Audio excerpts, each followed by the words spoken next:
Empezamos una nueva edición de Café Mercosur, este espacio en el que nos proponemos analizar la realidad de los países de la región con un foco en los aspectos jurídicos. Hacemos este programa desde Rosario, Argentina, quien les habla, Osvaldo Di Princio y Daniela Burlini, y de San Pablo, Brasil, Ramiro Cayano Blanco. Este programa se transmite por RCA, radio oficial de Resistiendo con Aguante, y también por la radio Las Voces del Muro. Los programas anteriores se encuentran en iVoox y en iTunes como Café Mercosur. También nos pueden encontrar en www.cafemercosur.com y en las redes sociales, Facebook y Twitter, también como Café Mercosur. Bueno, Osvaldo, estamos en el programa 145. ¿Cómo te va? ¿Cómo estás? ¿Qué tal, Ramiro? ¿Cómo andás vos? ¿Bien? Bien, bastante bien. Tenemos un programa lleno de informaciones, Osvaldo. No sé ni por dónde empezar, te diría. Sí, cuando se van sucediendo los hechos importantes que fueron aconteciendo tanto en Brasil como en la Argentina, se nos llena la agenda. Tanto en Brasil como en Argentina. Osvaldo, te propongo que empecemos, digamos, por Brasil. Dale. Pero una noticia que es un refresh, en realidad. Porque ya lo habíamos tratado la semana pasada. Tiene que ver con lo que ocurre acá en la Amazonia. Lo que sigue ocurriendo, diríamos. Lo que sigue ocurriendo acá en la Amazonia. Nosotros habíamos dicho en el programa anterior que fue el fuego, las quemas que yo dije todo el tiempo quemadas, por influencia del portugués, lógicamente. Estas quemas que se están realizando en la Amazonia habían sido intencionales y que le habían hecho los terratenientes. ¿Te acordás, Osvaldo? Sí, que lo habíamos dicho ya en otras oportunidades, programas anteriores.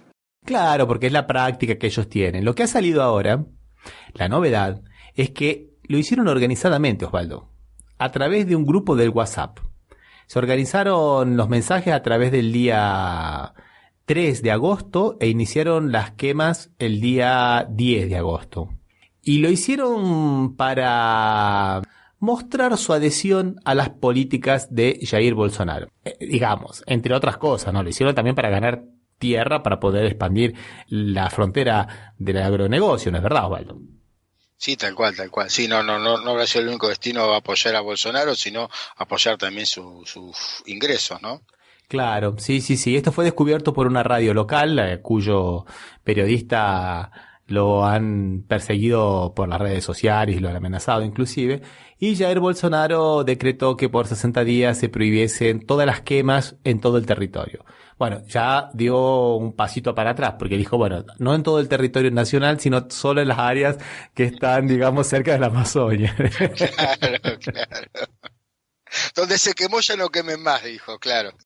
Claro, donde se quemó ya no queme más. Entonces quería comenzar por ahí, porque va teniendo, digamos, de alguna manera una connotación un poco más latinoamericana, ¿no? Yo he visto un video, Osvaldo, que ha llegado de España, de los actores de España, hablando en contra de estas quemas, ¿no? Sí. Pero donde ponían el foco en la Chiquitania, que es la región de Bolivia, ¿no? Y claro, y me pareció que era una hermosa oportunidad para pegarle a Evo Morales, ¿no? Ese grupo español, ¿de qué orientación tiene? ¿No? Porque acá no llegó nada, por eso te pregunto, Ramiro. Mira, parecían varios artistas. ¿Viste cuando estos artistas a veces de una forma medio inocente, a veces? Porque ¿quién puede estar en contra de la naturaleza? ¿Quién puede estar en contra del medio ambiente? Es una pauta que todo el mundo es a favor. Pero cuidado. Bolsonaro no, está en contra. Sí, tenés razón. No es el caso de Bolsonaro ni de Mauricio. Pero cuidado con este tipo de consigna, porque atrás de eso se convierten en un caballo de Troya, porque viene un montón de ataques. O sea, la Lavallato, por ejemplo, y todas las ramificaciones que ha tenido en Latinoamérica, están con una consigna que nadie puede estar en contra, en contra de la corrupción. A ver, por favor, ¿quién puede ser en su sano juicio que esté a favor de la corrupción? Ni los corruptos están a favor de la corrupción, me parece. No, seguramente, sí. Si lo ven y que lo hace otro, se quejan, ¿eh? Claro, entonces estas pautas así, digamos, tan fáciles, hay que tener mucho cuidado y tratarlas con mucha responsabilidad. Entonces, acá el video tenía más o menos un 60% de ataques a lo que ocurre en la Chiquitania, que es esa región de Bolivia, que no es la Amazonia, y qué bueno lo que trajiste vos, Osvaldo, la vez pasada hablando del Chaco, porque la parte de la Amazonia que le corresponde a la Chiquitania es apenas la parte norte nada más. El resto es todo de la parte del Chaco, y es el bioma del Chaco y es todo lo relacionado con el Chaco. Entonces ni siquiera entraría dentro de la pauta de la Amazonia, ¿no, Osvaldo? Claro. ¿Cómo estaba fundado esto? O sea, tenía, no sé, datos, imágenes, ¿cómo era esta crítica que hicieron? Tenía datos, tenía imágenes, estaba supuestamente a ojo, a una simple vista parecía bastante equilibrado, bastante exento de ideología, pero el foco lo ponían en Bolivia. Y muy poco de Brasil. Era Bolivia, casi todo, inclusive empezaba con Bolivia, comenzaba la Amazonia y la Chiquitania, esta región de los llanos, ¿no? Inclusive es una llanura, ¿no? ¿no? Entonces me llamó mucho la atención porque, bueno, sabemos que hay muchos intereses acá, hay muchas cosas que van tallando, ¿no es verdad, Osvaldo? Sí, son muchos temas que van y que sirven para hablar de temas que no están directamente relacionados, como el caso de decir el problema está en el Amazonas y tocan el tema en Bolivia de la Chiquitania, que no tendría nada, que no sería lo que está ahora en el foco, ¿no? Claro, por lo menos separarlo, ¿viste? Por lo menos separar, si vamos a hablar de la Amazonia, hablemos de la Amazonia, si vamos a hablar de la Chiquitania, hablemos de la Chiquitania, ¿no te parece, Osvaldo? Sí, tal cual. Pero aprovechamos oportunísticamente el tema que está en boga en el mundo, que es la Amazonia, para atacar justamente a Bolivia, al gobierno boliviano, que realmente está haciendo una tarea, me parece que bastante firme. También hay un poco de golpe publicitario de Evo Morales, que apareció él, ¿viste? Con el overol, apagando fuego. Y aparte de contratar el avión el 747 como avión bombero, diríamos, dicen que es el más grande del mundo, qué sé yo, también sí tuvo su golpe de efecto, indudablemente. Buscó también eso, ¿no? Pero fue el primero que se preocupó por encima de Bolsonaro, que Bolsonaro al principio lo negaba y lo tomaba en sorna, ¿no? Ahora, qué interesante era que lo trajiste a Bolsonaro en todo esto, porque yo estoy pensando, ¿no? Que cuando se hizo la UNASUR, ahí en la UNASUR se juntaron los dos más enemigos que existían dentro de Sudamérica, ¿no? Que eran el propio Uribe de Colombia, presidente de Colombia en aquel momento, y Hugo Chávez, ¿no? Que estaba vivo. Sí. Y consiguieron estar en una mesa. Ahora, cuando Maduro llama a que se reúnan los 9 países que forman, digamos, el grupo de los países amazónicos, digamos, ¿no? Sí. Que es una entidad que existe hace 20 años, ¿no? Bolsonaro no va y el presidente de Colombia tampoco va. Porque no quieren juntarse con Maduro. Claro.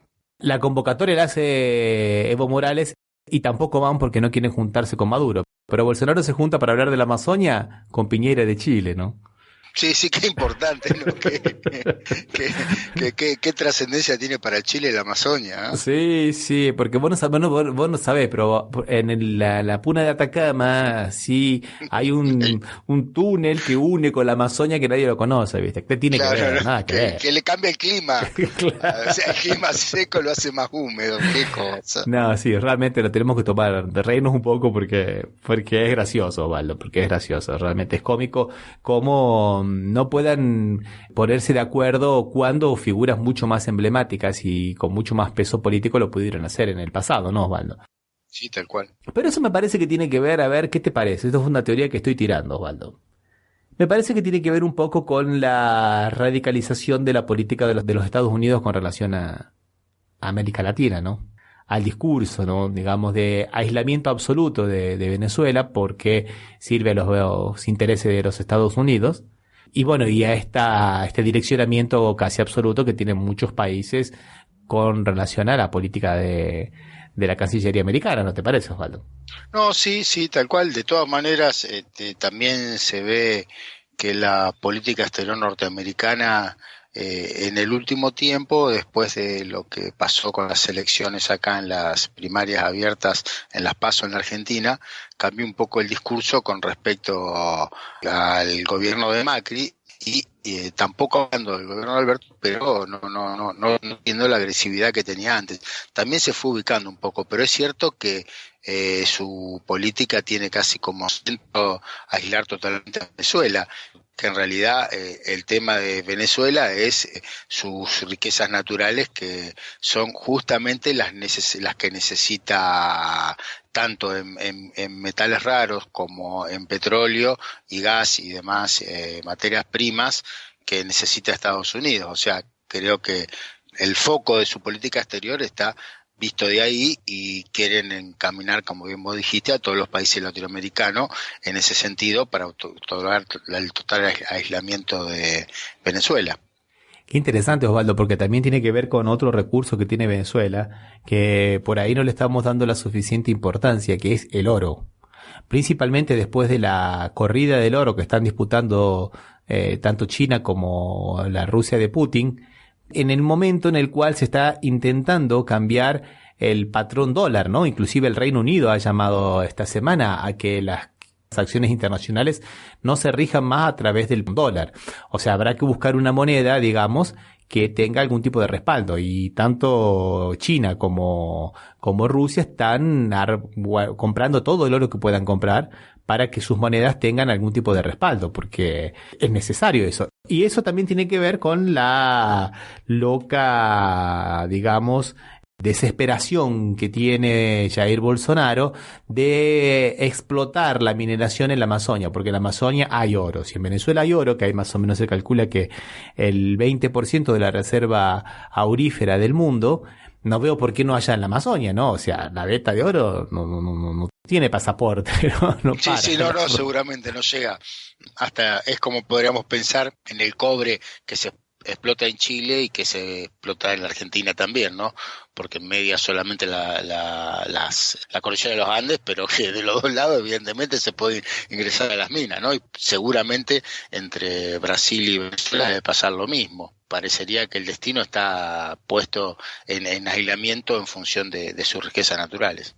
Sí, pero por otro lado, lo que vos decías con relación a Macri también se ve acá en Brasil, Osvaldo. Los Estados Unidos están viendo ya con no tan buenos ojos su asociación, o por lo menos, digamos, a aceptar sin más todo lo que diga Jair Bolsonaro, porque Donald Trump también tiene que jugarse la reelección y necesita no perder popularidad, y menos con personas que están haciendo, por ejemplo, barbaridades como las que vamos a hablar en la segunda parte del programa, llevar un país a la quiebra, ¿no? Y por propia inutilidad.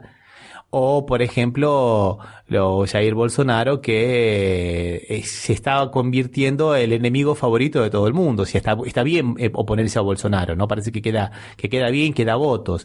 Y con la popularidad de Sanders en los Estados Unidos, que crece cada vez más, ¿no te parece, Osvaldo? Sí, también, tal cual. Osvaldo, ¿te parece que escuchemos algo de música? Dale. Bueno, vamos a irnos un poquito atrás, vamos a irnos a los 90 y vamos a escuchar a Mano Negra y el señor Matanza.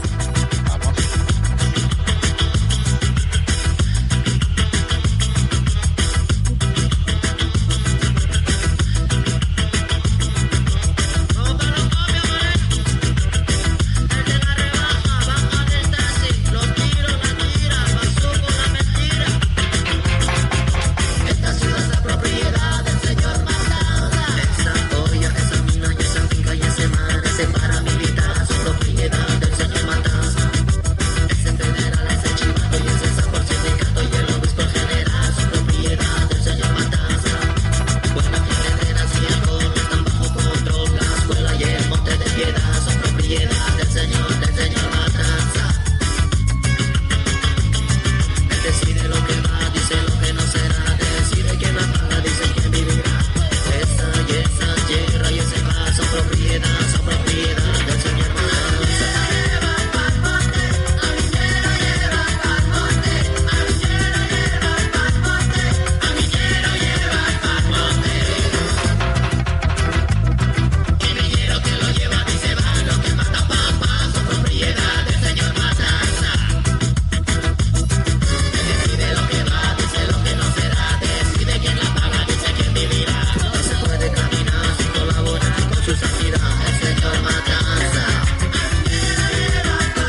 Bueno, seguimos entonces con el programa y vamos a hablar de una noticia de Argentina, ¿no es verdad, Osvaldo?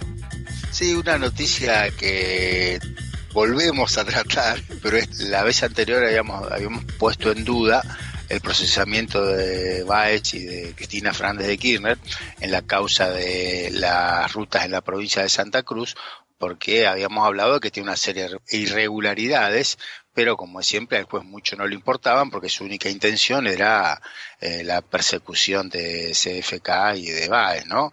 Y es que siempre se defendían diciendo que no había habido una pericia oficial, que nunca había querido hacer el juez una pericia oficial, y cuando se logró hacer la pericia oficial y presentar el expediente, surgió lo que se decía, que parece que no había tales irregularidades contables, no había habido ajustes ni sobreprecios, o mejor dicho, había habido ajustes y sobreprecios, pero tenían razón en función de la inflación y de el cambio de las obras asignadas.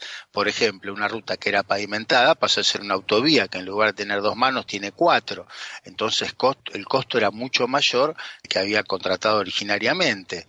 Evidentemente las pericias abonaron la teoría de que no había habido tales irregularidades, o irregularidades que se podían encontrar eran el 0,1% sobre los precios que se habían pasado y los que se habían pagado efectivamente, y la falta de terminación de obras, o sea que aparentemente esta pericia echaría por tierra todo lo que se trató antes.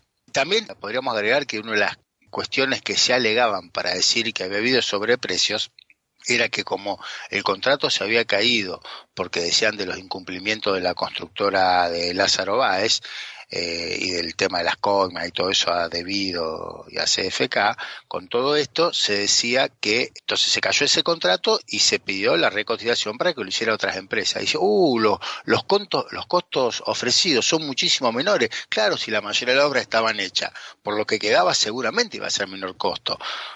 Y eso se ignoraba. No sé si se entiende la idea, Ramiro. Y esta acusación se hace en base a un informe de la Dirección Nacional de Vialidad, ya en manos de Mauricio Macri. Y no se hizo, como bien dijiste vos, no se hizo ninguna pericia.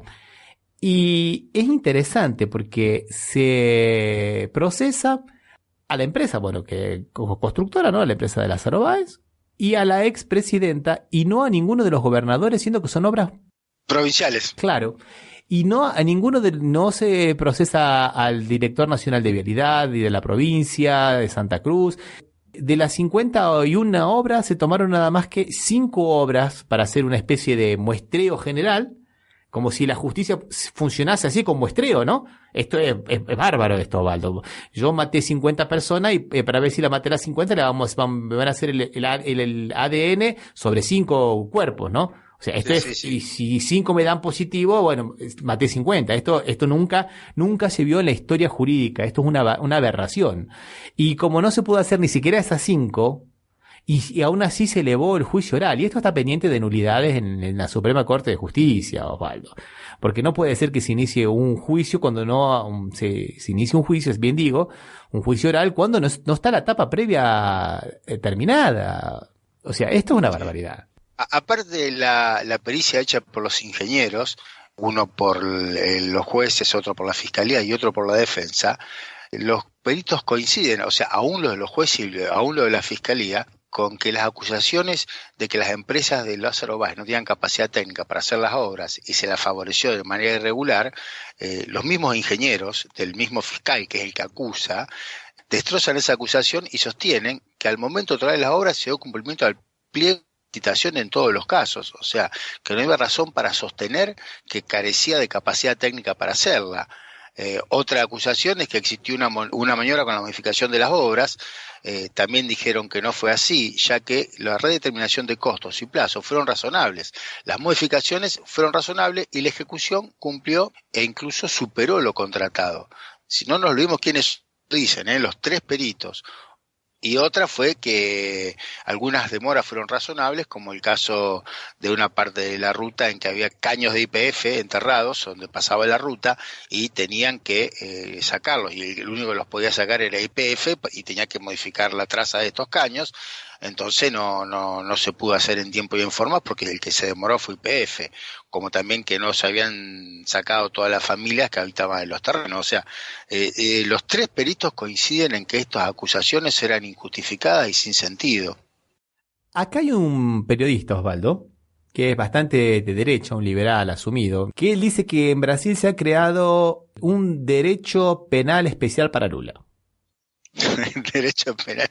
Sí, yo creo que nosotros también podríamos decir que se ha creado en la Argentina un derecho penal especial para kirchnerismo, ¿no? Sí, tal cual. Si no hubiera sido porque la expresidenta Cristina Kirchner es la imputada, esto no hubiera pasado, pero en ningún otro lugar. Y que aparte noto que con respecto a las obras, quisiera hacer un distingo con respecto a Brasil. Acá las obras solamente le cayeron a la tercera empresa que realizó obras, que es la constructora Austral, creo que era el nombre, que era la propiedad de Lázaro Báez. No le cayeron ni a la constructora de Techín, ni a la constructora de la familia Macri, solamente a esa constructora que no es la que mayor cantidad de obras hizo. En cambio, una constructora nueva como Austral, que sí podemos decir que se empezó a desarrollar en los últimos años, pero en Brasil le cayeron a todas, a Odebrecht, que era la constructora más importante, supongo que de Latinoamérica, que no hay ninguna empresa tan importante con obras en todo el mundo, no tuvieron miedo, con razón o sin razón, ¿no? Pero le cayeron. Acá solamente una sola empresa, es doble la injusticia acá, me parece. Sí, totalmente, Osvaldo. No, y creo que no es la tercera, Osvaldo. Creo que es la quinta o la sexta, en volumen. Bueno, puede ser, sí, no puede ser. Seguramente no era la primera, y las más tradicionales, de la familia, la de Techín, o sea, y la de la familia Macri, y no me acuerdo si era la cordobesa también, Rollo también no fue otra, que recibió mucho más que Lázaro Báez, y a ella no le encontraron nada. Se ve que solamente la situación se daba con una sola empresa y que no era la que más obras recibía.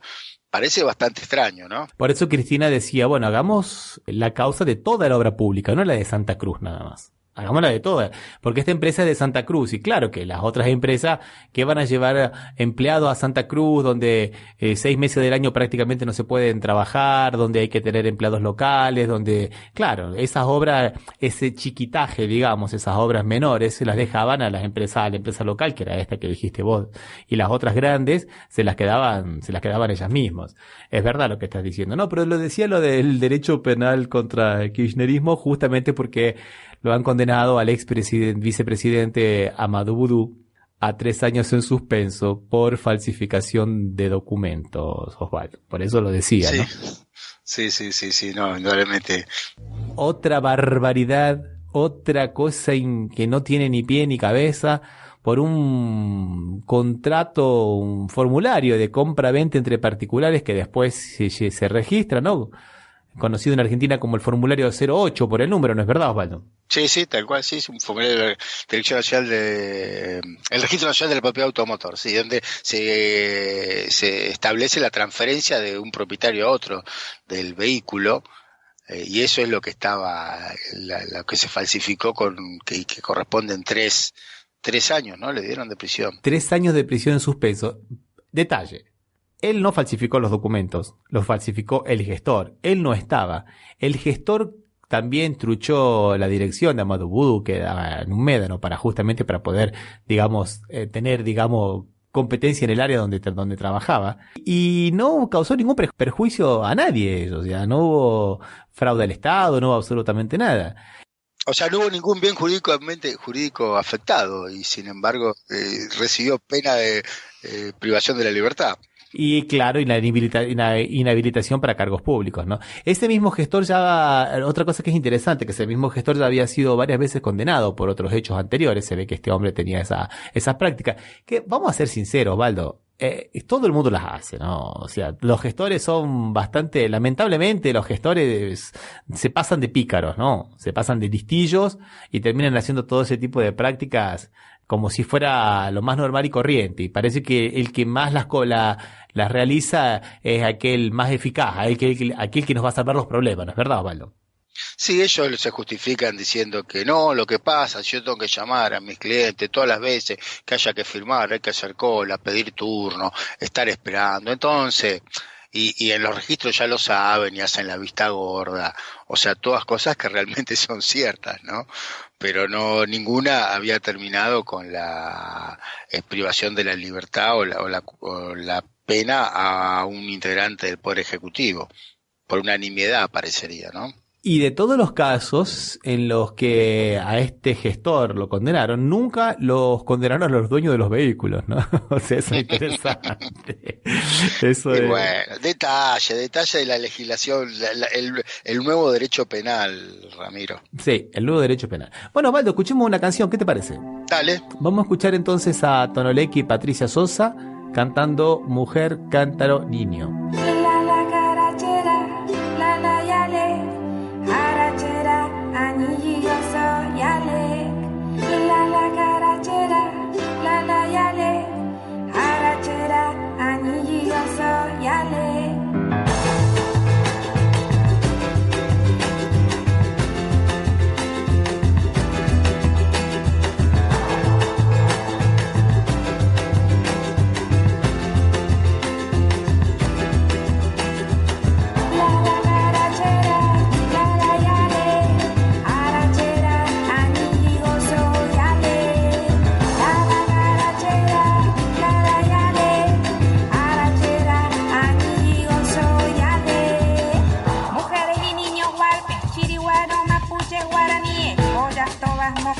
Avipones, macas, todas las etnias juntas, horizontes perdidos, crímenes y castigos bajo el mismo tendal. Siembra amor en tu cuerpo, manantial de agua, cielo abierto, un niño que corre sano del río hacia el mar. Una comadrona trae al mundo un niño igual que el médico en un hospital. Naturaleza cruda, tabúes versus verdad.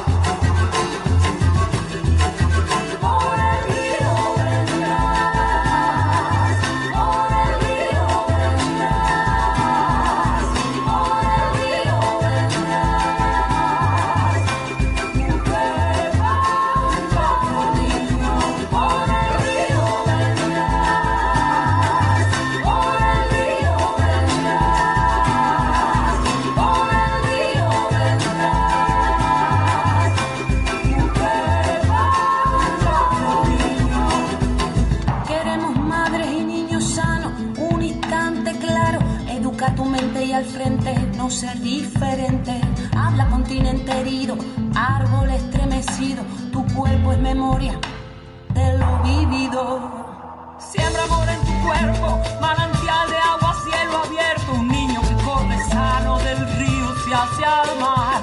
Una comadrona trae al mundo un niño igual que el médico en un hospital. Naturaleza cruda, tabúes versus verdad.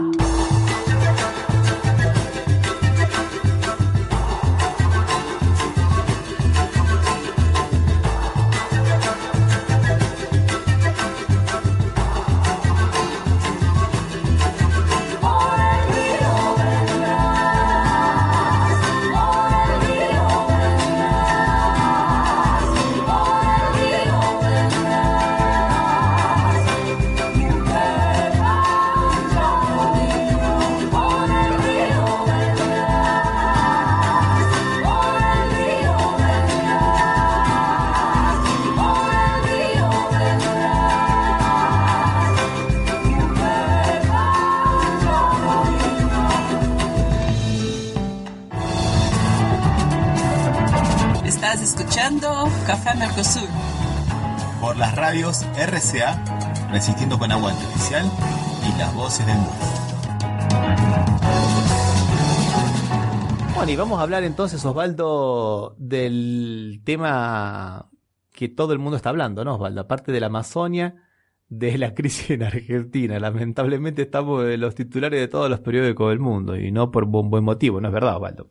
No, tal cual, porque acá la situación ha superado todo lo que se preveía, lo que podía ser. Sí, es verdad, Osvaldo, es verdad. ¿En qué situación estamos? Bueno, vamos a empezar por el comienzo. Estamos en una situación de default. Sí, default selectivo le llamó una... Sí, default selectivo porque algunas deudas se dejan de pagar, se reprograman los pagos. O sea, es interesante, ¿no, Osvaldo? Porque ellos han inventado una palabra, reperfilamiento, ¿no? Sí, lo que pasa es que, bueno, que es un término nuevo que su origen está en una palabra inglesa que ahora no la tengo presente, que es por eso que usa reperfilamiento, que en el castellano no existe la palabra. Pero bueno, una manera de decir, estamos en default, pero un poquito. Es una moratoria unilateral. Hemos declarado que las personas que tienen que recibir el dinero tal día lo van a recibir después.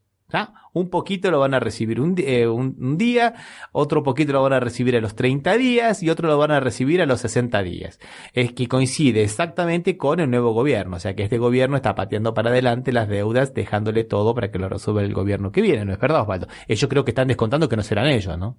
Sí, ya están convencidos porque como programaron los pagos, evidentemente lo programaron para el próximo gobierno. Y ahora viene una chicana, ¿no? Y ahora que se les ha acabado la última esperanza retórica, porque ellos decían, a través de su portavoz, la diputada Carrió, que iban a dar vuelta a las elecciones, porque cuando volvieran todos los extranjeros que estaban afuera, que no habían votado, más los votos en el exterior, iban a ganar las elecciones. Bueno, ahora, con el escrutinio definitivo de los votos, nosotros estábamos siempre hablando del provisorio, la diferencia se amplió. Y la fórmula Fernández-Fernández, o Alberto Fernández y Cristina Kirchner Fernández, llega a casi el 50%, 49,55% si no me equivoco, contra el 32,33%. Más de 4 millones de votos. Eso te iba a decir, poniéndolo peso sobre peso, más de 4 millones. O sea, cuando vos pensás que 4 millones, ese es el 50% de la totalidad de votos que sacó la fórmula de Macri-Pichetto, ¿no? Digamos así, que si nos hipnotizaran a todos los que vivimos fuera de la Argentina y a todos los que viviendo en Argentina no fueron a votar y nos hipnotizaran y nos dieran una droga que nos hiciera votar a Macri compulsivamente, aún así no ganarían. Sí, no, realmente. Pero bueno, o sea, evidentemente en todos lados lo están viendo como el pato rengo al presidente, porque ya ni el café le sirve, ¿no? Ya Bolsonaro ya no está hablando de Macri, por lo menos acá no llega, lo que sí lo dice no llega, el Trump tampoco, el G20, el G7, cualquiera tampoco está tocando el tema. Esos que ellos tienen importancia y trascendencia sobre estas elecciones, porque son los que promovieron este préstamo impresionante que llevó adelante el Fondo Monetario, el préstamo más grande de su historia, la Christine Lagarde un poco, o sea, ya el tema ya lo están distratando a Macri. Claro, exactamente. Y ahora el FMI tiene que ver cómo consigue tapar las macanas que se ha hecho, porque han prestado dinero a un tarambana como Macri, porque no se puede decir otra cosa, a un gastador serial que ha hecho todo lo que no debía hacer. Y lo ha hecho ilegalmente, porque ese préstamo con el FMI no pasó por el Congreso. Y ahora, cuando se reúne la gente del equipo del FMI con el equipo de economistas de Alberto Fernández, y Alberto Fernández le plantea esto, y que inclusive podía haber visos de ilegalidad en todo este préstamo, ahora vienen con que quieren que este reperfilamiento, o sea, esta moratoria unilateral que declara el Estado argentino, sea tratada en el Congreso, sea de alguna manera tratar de que ahora lo trata el Congreso y valida todo para atrás. ¿No te parece, Osvaldo? Sí, legitimar lo que nació ilegítimo, ¿no? Con los hechos posteriores, como que de esa manera blanquearían toda la situación. Por eso es la exigencia, el apuro que está llevando adelante el gobierno de Macri y el FMI, ¿no? En ese sentido andan en yunta. Claro, exactamente. Tienen que empezar a ver cómo llegaron a este punto. Y este punto, bueno, las tasas de interés en la Argentina llegaron al 85%. Es una cosa absurda, no habían llegado creo que nunca a tal nivel. No, ni siquiera en la crisis del 89 llegaron al 85%. Que la crisis del 89 fue muy importante, fue cuando cuando en los últimos meses del gobierno de Alfonsín. Sí, recuerdo que salimos de una hiperinflación también. Claro, claro. Y que nosotros podríamos decir que estamos en hiperinflación también, porque si nosotros, de acuerdo a los términos técnicos, cuando muchos productos suben más del 50% en un año, estamos en hiperinflación. Y creo que en Argentina muchos productos han subido más del 50% en el último año. ¿No es verdad, Osvaldo? La inflación está descontrolada. Yo te diría que en realidad subieron más del 50% en productos de la canasta básica, porque hubo productos que se le sacó el IVA, como a los lácteos, a los aceites, a la yerba mate, o sea, consumos básicos, la harina, consumos básicos de la población, le sacaron el IVA, que es el 21 o el 10,5%, y ninguno bajó el precio. O sea que a lo que aumentaron, que fue más del 50%, es más aún, porque el IVA no impactó la quita del IVA del 10,5 o del 21 según el producto. Sí, es verdad, y con eso terminaron jodiendo también a las provincias porque mucha parte de ese IVA también era coparticipable, ¿no? O sea, nuevamente intentamos hacer, digamos, política jodiendo a las provincias o jodiendo a algún otro sector, ¿no es verdad, Osvaldo? Sí, jodiendo a las provincias y beneficiando a los amigos, porque ¿quiénes producen esos productos que no se abarataron? ¿Quién produce la harina? ¿Quién produce? Porque vos ves que el origen de la mayoría son productos agrícolas ganaderos, o sea que son productos de los que le querían devolver el Ministerio de Agricultura, cuando se lo habían quitado en la última reforma de las secretarías y ministerios en la Argentina. Y eso me lleva a un punto muy interesante, Osvaldo, que esto no es el fracaso de una política económica. Este es el éxito de un saqueo programado por una banda de amigos que lo han hecho adrede a esto. Esto lo han hecho, o sea, todo el dinero que ha entrado al FMI se lo han llevado por otros canales afuera. A sabiendas del FMI, y que el FMI no dijo ni una palabra en contra, Ramiro, Sabía que esta situación se estaba dando y sabía que eso violaba sus propios estatutos y sin embargo no dijo nada. Por eso ahora aquí van a querer ver cómo salen de la forma más ordenada posible de esto sin que queden las huellas de sus macanas en todo este proceso, ¿no? Ahora le dieron aumento de 35% del salario mínimo, ¿no? Pero eso no, como bien dijiste vos, Osvaldo, como la mayoría de los precios están dolarizados, eso no va a cubrir lo que ya han subido los insumos básicos de la canasta familiar, ¿no? El dólar en agosto nomás tuvo un aumento del 37,8%. Esto es la mayor variación desde que ellos entraron en el gobierno, que fue en diciembre del 2015. ¿Te acordás, Osvaldo, no? Sí, que también tuvo un pique impresionante con una deficiente política allá adelante por Prat-Gay, porque ya la gente se olvidó de lo que hizo Prat-Gay. Sí, es verdad. Yo en enero estaba y era un desastre, me acuerdo. Y desde las PASOs hasta acá aumentó el 33%. O sea, apenas recuperaría en tesis, digamos, ¿no? Hipotéticamente, lo que se perdió en valor dólar de las PASO para acá en estos últimos 19 días, digamos, ¿no? Ahora, ¿qué tiene que ver el precio del dólar con los alimentos? Y bueno, es lo que dijiste vos, Osvaldo. Están todos dolarizados. Y bueno, esto es lo que yo quería que nosotros analizáramos un poquito, Osvaldo, después de una canción. Porque acá un periodistas, economistas, ¿no? Tipo, bueno, a lo mejor mañana puede ser como Duhovne, ministra de Economía, no sabemos, ¿no?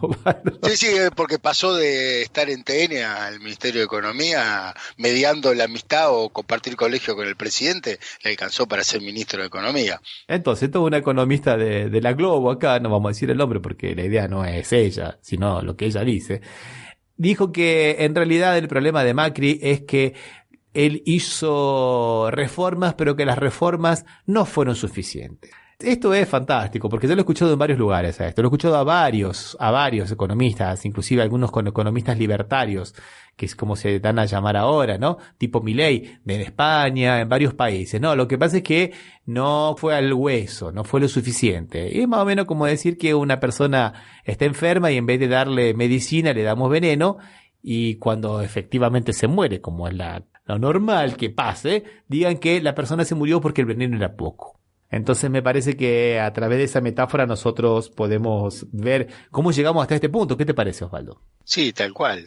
Evidentemente el sentido era ese. Y si te acuerdas, Ramiro, y se acuerdan los que nos están escuchando, que cuando a Macri le tocó compartir con Juan Gallosa le preguntó qué iba a hacer si lo reelegían, hacer lo mismo pero más rápido. O sea, que estaba reconociendo que realmente lo que hicimos estaba bien, pero lo hicimos muy lento, tenemos que ir más fuerte y hasta el hueso. O sea, lo que dijo la economista brasileña era lo que ya había dicho Macri, pensando sin que se conociera este desastre, ¿no? Antes que este desastre floreciera como indudablemente iba a pasar. Bueno, te propongo que escuchemos una canción, Osvaldo. Dale. Escuchémoslo a las pelotas y el tema Saben, y después seguimos viendo en qué consistió este veneno, o sea, o cómo llegamos a esta situación. Dale. Saben, quisiera darles la dirección donde se arreglan estandartes. Saben, quiero decirles, sus principios son para comer al bistec. Dicen que operarán en arreglar el mundo, cuando en realidad dicen que operarán en arreglar el mundo, cuando en realidad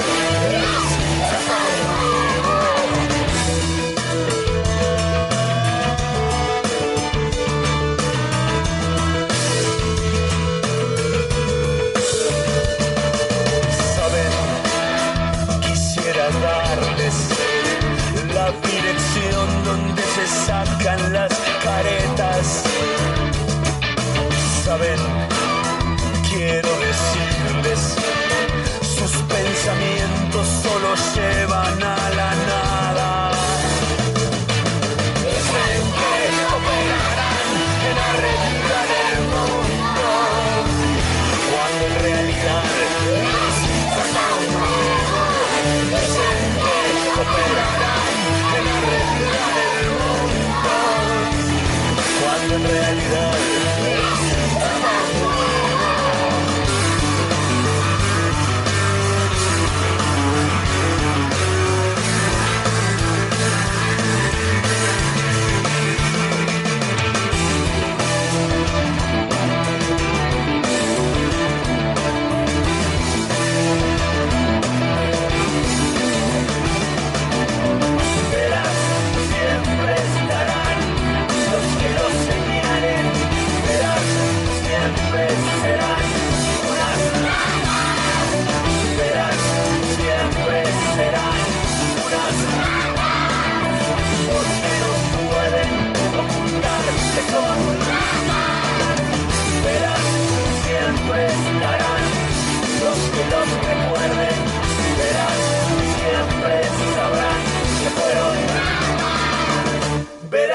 siempre estarán los que no se olvidan, verás, siempre serán unas ratas. Bueno, ¿y cómo llegamos hasta aquí, Osvaldo? Vamos a decir que nosotros no somos economistas, o sea que tenemos algunas licencias para cometer algunas inexactitudes, digamos, pero a lo largo de estos años de programa creo que hemos cometido muy pocas porque se han cumplido todas las profecías que veníamos diciendo.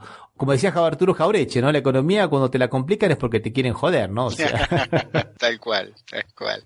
También ellos ayudaron bastante porque, o sea, no les bastaba con un error, sino que tenían que insistir con el mismo, me parece, el gobierno, ¿no? Sí. Yo voy a hacer un pequeño repasito acá, Osvaldo, un pequeño autobombo. El tercer programa que hicimos se llamó exactamente Los 80 días de gobierno del presidente Macri. Lo hicimos el día 3 de marzo y ya estábamos apuntando para las consecuencias desastrosas de la política económica, aunque es verdad que también en ese momento estábamos perplejos por la poca transparencia republicana que traía este gobierno. ¿Te acordás, Osvaldo? Sí, tal cual, sí. O sea, lo centralizamos más que todo en los aspectos republicanos, institucionales del gobierno. Y tocábamos el tema económico porque veíamos que la situación podía llegar a ser mala, esperando que no pasara, Ramiro, por supuesto, ¿no? Pero pasó, Osvaldo, porque después, 2 meses y medio después, el 27 de mayo, nosotros hicimos un programa llamado Crisis del Trabajo en la Argentina, Brasil, lo que vendrá, donde estábamos viendo las consecuencias ya a pocos meses de Macri en el poder, las consecuencias para los trabajadores y cómo Temer estaba aplicando ya algunas medidas, que era presidente provisorio todavía, estaba aplicando algunas medidas en la misma dirección y que iban a, como ocurrió definitivamente, iban a perjudicar a los trabajadores de acá en Brasil también, Osvaldo. Tal cual como se perjudicaron los de Argentina, ¿no? Claro. Después hicimos otro programa, 9 meses del gobierno de Macri, para la mano, el 21 de septiembre, y después hicimos muchos más, Osvaldo. Hicimos muchos programas más hablando de economía, hambre y desigualdad social en Argentina y Brasil, la deuda de los 100 años que contrajo Argentina en julio del 2017. O sea que esto no es nuevo. Y si dos personas como nosotros, que no son economistas, lo vimos, como un equipo de economistas no lo pudo ver en su momento, ¿verdad? No, perdóname, no un equipo de economistas, sino el mejor equipo de los últimos 50 años. Y los economistas del mundo que se hicieron los sonsos, que miraban para otro lado. Ahora yo me desayuno con los periodistas acá en Brasil diciendo, uy, ¿cómo pasó esto con Argentina? Si iba tan bien, ¿dónde iba tan bien? ¿Quién te dijo que iba tan bien? Claro, sí. Es como las encuestas, ¿no? Compraba una encuesta como la que había comprado el gobierno el viernes antes de las elecciones, que le daba ganador. Compraba un economista, supongo, ¿no? En la exageración. Algunos economistas que hablaban bien para mejorar los bolsillos de algunos, que invertían en bonos, entraba dinero para ir a la bicicleta financiera y después poder sacarlo sin inconveniente. O sea, era un negocio redondo para todos ellos, ¿no? Sí, es verdad. Bueno, solo para ir viendo algunas cosas, ¿cómo hemos llegado hasta aquí, Osvaldo? Macri encuentra un Estado totalmente desendeudado, con el 40% de su Producto Bruto Interno en deuda, pero de ese Producto Bruto Interno, por justamente su lucha con los fondos buitres que le habían cerrado, por suerte, la entrada de dinero de préstamos de afuera, ¿no? Sí. Las deudas en dólares eran apenas del 12%, el resto eran deudas en pesos, lo cual es totalmente manejable, ¿no te parece, Osvaldo? Sí, porque si a uno en definitiva se endeuda en su propia moneda, ¿no? Eso sería como pedirle a Estados Unidos que si no se endeuda en dólares, se endeude en euros. Claro. Y bueno, y tarambana, como digo, Isidoro Cañones en la presidencia, ¿qué es lo que hizo? Se encontró con ese capital simbólico impresionante y se empezó a endeudar a troche y moche. Empezó a abrir todo lo que eran controles sobre el ingreso y la salida de dinero y entraron a llegar así hondonadas de capitales golondrinas, Osvaldo, que son capitales especulativos, cortoplacistas. Sí, y no te olvides que en ese transcurso, Ramiro, la principal fuente de dólares que tenía Argentina era la retención a las exportaciones del agro. ¿Qué hizo? Las redujo o las terminó. Entonces necesitó esos dólares que no entraban que ingresaran de algún lado. ¿Y qué encontró mejor manera que endeudarnos a troche y moche, como bien vos decís? Claro, y aparte le sacó las retenciones a las exportaciones de las cerealeras y de las mineras. O sea, los grandes amigos, los grandes negocios. O sea, no tenemos más fuente de recaudación genuina de dólares, pero claro, como vienen de afuera a especular, bueno, pareciera que por un tiempo la cosa puede llegar a ecuacionar, pero por un tiempo, ¿no? En algún momento esa ecuación se rompe. ¿Qué fue lo que efectivamente ocurrió en abril del 2017? Pero por otro lado, y eso que es una cosa que también estaba festejando el mundo entero, en un mundo donde la guerra comercial cada vez era menos sorda, cada vez era más declarada y más abierta, él abre las fronteras indiscriminadamente, Osvaldo. Sí, y en el transcurso extingue gran parte del proceso industrial argentino, desaparecen las electrónicas, la industria electrónica quedó devastada, destruida, entre otras, ¿no? Todas las demás, la gran parte de la metalurgia también desaparece. O sea, realmente para poder abrir al mercado externo nos estaban exportando, muchas veces nos importábamos productos que eran subsidiados de sus países de origen, que seguramente iban a tener mejor precio que los producidos acá porque ya venían subsidiados, y eso terminó un montón de sectores y perjudicó a lo que parecía que iba a beneficiar originalmente, que eran las economías regionales, los productores de fruta, de Entre Ríos, de Río Negro, del sur, bueno, todos los que producen, o en el norte que producen frutas más tropicales, todo se fue debilitando todo el proceso, o sea, se iba agravando la situación paso a paso. Por ejemplo, de exportarles manzanas a Brasil, como fue históricamente, pasamos a importar manzanas de Brasil. ¿Eso qué significa, Osvaldo? Que en lugar de tener una fuente genuina de de dólares, como son las exportaciones, ahora necesitamos de dólares para pagar esas importaciones. O sea que agravamos más el problema que había dejado el gobierno anterior con el cepo, con esa restricción a la compra de moneda extranjera. ¿Te acordás, Osvaldo? Sí, y te digo más, me había olvidado, otro sector, la vinería, hay un vino sintomático, por ahí vos sos argentino, vos lo conocés, pero por ahí en otro país lo conocés, el vino Toro debe ser el 40% de vino que se vende en el país, de vinos no vinos finos o reserva o vinos de calidad, sino vinos de mesa, debe ser el vino Toro, y se empezó a importar de Chile para envasar. Realmente cosas que nosotros somos exportadores de vino y traíamos un vino común, lo traíamos de Chile, ¿no? Realmente fue complicado y se veía en la etiqueta que decía origen Chile. Realmente cosas que se van sumando, que una sola por ahí no pasaría nada, pero el tema es que se sube una arriba de la otra. Esa es la cuestión, el efecto acumulativo de todas estas medidas nefastas, Osvaldo. El caso del vino me parece que es un caso muy emblemático. Parece que hoy en día una finca de vino por día se abandona o se le vende a los grandes productores, que son los que pueden exportar, que son los únicos que zafan, porque el dólar alto le sirve únicamente a los que pueden exportar, a los que producen para el mercado interno, que Argentina en su época que más exportó solo el 40% de su producción, últimamente estaba exportando el 20% y el 80% era para consumo interno.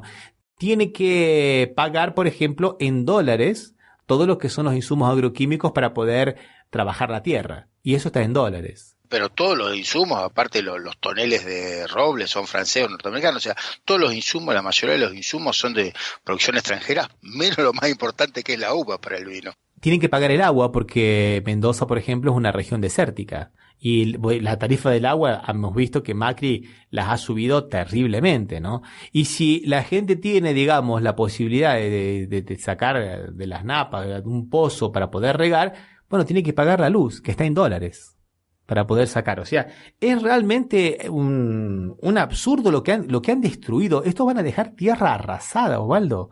Van a dejar tierra arrasada. 1.700 empresas cerraron, empresas manufactureras, ¿no? Cerraron desde enero hasta ahora. Del año pasado hasta ahora, 170.000 trabajadores han perdido el empleo formal, el empleo registrado. O sea, ese es el otro tema de lo que han hecho. Ellos querían parar la inflación y la han parado la inflación a través ¿de qué?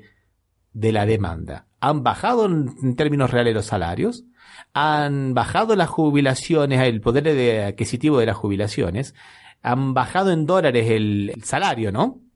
Y pasamos de ser el primer país que más tenía un salario en dólares a ser el sexto en el 2010 y ahora en el último mes.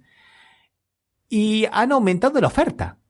Todo lo que es la oferta, todo lo que son gas, energía, combustible, que son todas las empresas de los amigos, eso ha subido muchísimo. Si vos me subís el 15% la energía en un periodo de 6 meses, como ha venido ocurriendo prácticamente sistemáticamente para llegar a esos números, ¿cómo querés que la inflación no suba? Claro que va a subir. Si vos subís el combustible, eso se traslada a los precios ipso facto. No hace falta ser un gran economista para entender eso. Sí, sin contar que si vos subís el dólar acá y dejás que el dólar suba como subió, también eso se traslada inmediatamente a los precios por una cultura que tiene Argentina, pero bueno, Argentina tiene esta cultura de siempre, no podés tomar medidas que son buenas para Suiza y que seguramente si son buenas para Suiza o para Chile podrán ser buenas para Argentina, porque no somos iguales esos países, tenemos nuestra propia idiosincrasia, que hay cosas que hay que contemplarlas, porque si no nos vamos a chocar contra la pared, como nos pasó en estos últimos 4 años. Y como nos pasó históricamente, Osvaldo, ya nos pasó en la época de la dictadura, ya nos pasó en la época de Alfonsín en el 89, ya nos pasó en el 2001 y ahora nos vuelve a pasar. ¿Y esto por qué no nos vuelve a pasar? Bueno, seguramente van a aparecer, porque son argentinos y no saben economizar, porque no saben manejar su economía. No, gente, porque se siguen aplicando siempre las mismas idiotas y ridículas políticas económicas.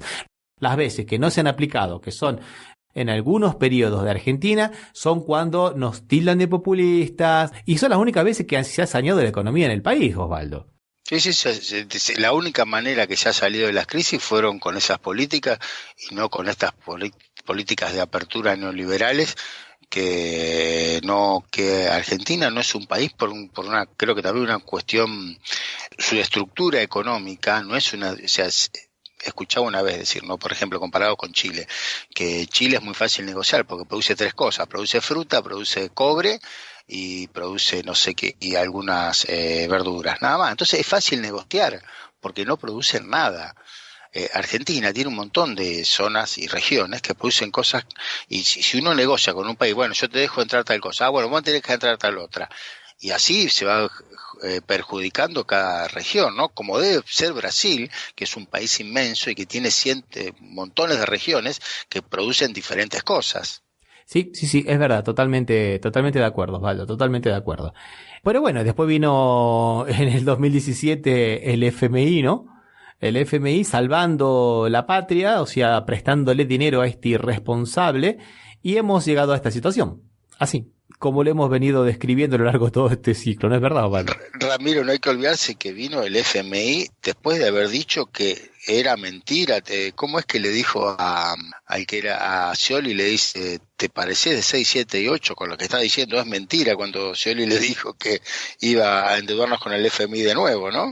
No, pero este FMI, según Macri, era el FMI bonito, no era el mismo antes, y teníamos que enamorarnos de la carta, ¿acordás? Ah, era distinto, claro. Este era el FMI pasional. O sea que este no se va a querer llevar la plata que nos prestó, no va a querer que se la paguemos porque son buenos, si no, dejá a los muchachos perdonarle la vida, va a decir.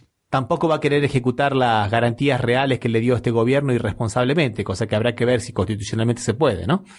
Porque le dio garantías reales a esos préstamos. O sea, ha hipotecado grandes partes del patrimonio de los argentinos. Sí, pero para endeudarse no consultó. Ahora, para ver si reprogramamos la deuda, sí hay que consultar a los demás factores políticos, ¿no? Así es, Osvaldo, así es. Bueno, así estamos en este punto. Vamos a ver cómo llegamos al 27 de octubre, si llegamos al 27 de octubre, porque Macri está en una situación bipolar. Un día es un presidente que piensa en los argentinos y el otro día es un rabioso candidato que sale con la ametralladora a disparar a todos lados y larga a sus Doberman, como la Carrió, a insultar a toda lo que es la oposición. Y bueno, vamos a ver cómo llega todo esto. Mientras tanto, Alberto Fernández se mantiene en un silencio prudencial. Y vamos a ver cómo llegamos, ¿no te parece, Osvaldo? Sí, y pensar que faltan más de 50 días todavía, y la situación tiene 2 días de tranquilidad, cada semana son 1 o 2 días tranquilo y 3 días intranquilo. O sea, es difícil seguir soportando una situación así, siendo que todo el mundo quiere y pide que el presidente termine su periodo como corresponde, ¿no? Como debe ser. Sí, es verdad. Bueno, dejamos por aquí entonces, Osvaldo. Recordamos que este programa se emite por las radios RCA y la radio Las Voces del Muro. Y que nos pueden seguir en las redes sociales, Facebook y Twitter como Café Mercosur. Y que pueden escuchar también los programas anteriores en Radio Cut, en TuneIn, en iTunes y en iVoox. O visitar nuestra página www.cafemercosur.com. Un abrazo, Osvaldo, hasta la próxima. Otro, Ramiro, hasta la próxima.